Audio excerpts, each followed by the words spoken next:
Diese Woche möchte ich euch eine kleine Übersicht über die verschiedenen Varianten von Puppenhaaren geben, die es so gibt, beziehungsweise die ich so kenne. Es gibt ja wahrscheinlich noch mehr. Und wie man die verarbeitet. Und genau, wir starten mit der Mohair-Wolle. Das ist so ziemlich der absolute Klassiker für Waldorf-Puppenhaare oder Stoffpuppenhaare. Und diese Wolle gibt es in zwei Varianten, nämlich als glatt gesponnene Wolle, wo dann hier so ganz viele feine Härchen dran sind. Oder es gibt die als Bouclé-Variante.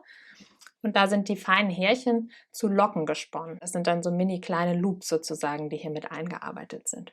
Und aus beiden kann man Perücken herstellen, indem man ein Käppchen häkelt. Und bei dieser Wolle hier kann man das so machen, dass man während des Häkelns das flauschige Haar zurückzieht, sodass dann wirklich so ein richtiger Flaum entsteht, der aussieht wie echtes, feines Babyhaar.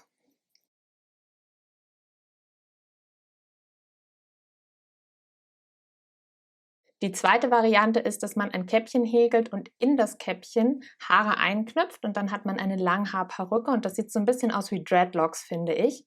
Und die kann man dann auch kämmen und frisieren. Für beide dieser Perückenarten, also sowohl für die Flauschperücke als auch für die Knüpfperücke, gibt es ein Tutorial von mir, also eine Anleitung. Die verlinke ich euch auch unter diesem Video, falls ihr euch das anschauen und das nacharbeiten wollt. Genau.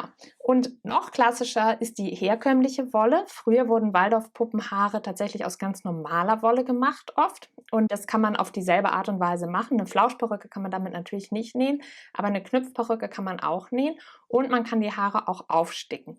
Das geht übrigens auch mit dem Mohair und auch dazu gibt es ein Tutorial auf meinem Kanal. Wenn man die Haare nämlich direkt in den Kopf stickt. Das eignet sich gut für so Kurzhaarfrisuren, für kleine Babypuppen zum Beispiel. Dann gibt es eine Variante, dafür habe ich jetzt keine Materialprobe hier, weil ich die erst ein einziges Mal verarbeitet habe und das nennt sich Mohair Plüsch. Mohair Plüsch ist ein Webpelz, das heißt, da wird Mohair quasi zu einem Fell verwebt und daraus kann man dann eine Kappe nähen für die Puppe und die wird dann auf dem Kopf aufgenäht. Genau, und das sieht so aus. Das ist mein einziges Beispiel, was ich habe, weil ich das, wie gesagt, noch nicht oft verarbeitet habe. Dann eine Variante, die es noch nicht so lange gibt auf dem Puppenmachermarkt, das sind die Tressenperücken. Und die kennt man von Porzellanpuppen, man kennt es auch von Plastikpuppen, aber inzwischen wird es eben auch für Stoffpuppen verwendet. Und es sind am Band verarbeitete Haare. Das hier sind jetzt Haare von der Mohairziege. Genau, und die werden hier so auf ein Band aufgenäht quasi. Und das Band kann dann spiralförmig verarbeitet werden zu einer Perücke. Und dafür gibt es verschiedene Varianten. Die kann man entweder einhäkeln, was den Nachteil hat, dass man dann so eine sehr dicke Perücke erhält.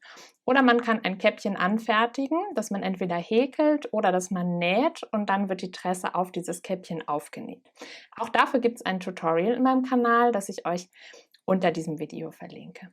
Der Nachteil bei diesen industriell hergestellten Tressen ist leider, dass die alle aus China kommen und da ist, wie man vermuten kann, die Tierhaltung nicht so toll, beziehungsweise es lässt sich auch gar nicht nachverfolgen, weil man dazu gar keine Informationen bekommt. Und deswegen rate ich dazu, Tressen selber herzustellen und ich bin inzwischen auch selbst dazu übergegangen, das vornehmlich zu machen. Ich habe immer noch ein paar von den anderen Tressen auf Lager, aber ich kaufe die nicht mehr. Und Tressen selber herstellen kann man aus losen Schafs- oder Ziegenhaaren. Das hier sind jetzt Locken von dem Wensleydale-Schaf. Es gibt aber zum Beispiel auch wunderschöne Alpaka-Locken, die sich zu glatten Haaren verarbeiten lassen. Und daraus kann man eine Tresse herstellen, indem man die einzelnen Strähnen auf ein Band aufnäht und dann hat man genauso wie hier quasi eine Tresse, die man dann auf dieselbe Art und Weise verarbeiten kann. Dazu gibt es aktuell noch kein Tutorial, das ist aber in Planung. Das heißt, wenn ihr das Video später guckt, dann gibt es das vielleicht bereits. Und ansonsten ja, wird das bald in den nächsten Wochen auch in meinem Kanal auf jeden Fall zu sehen sein.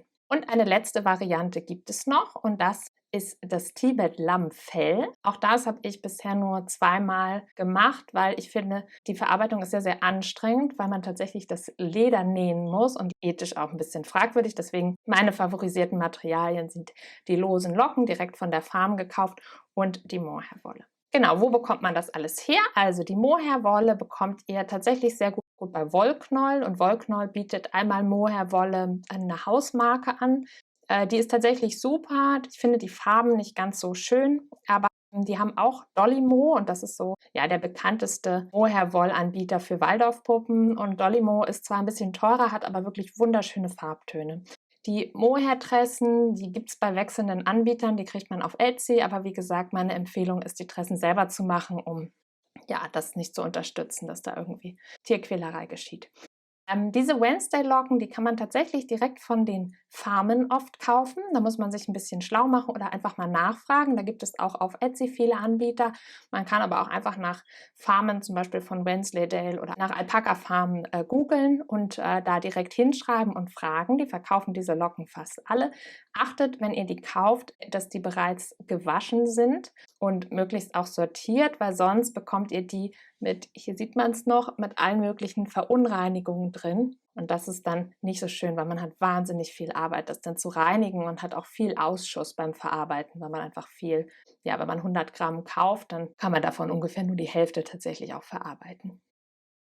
Ja, wenn ihr noch Fragen dazu habt oder Anregungen oder Ideen oder noch eine weitere Methode kennt, dann schreibt mir gerne oder hinterlasst einen Kommentar. Darüber freue ich mich und genau, ansonsten sehen wir uns vielleicht nächste Woche.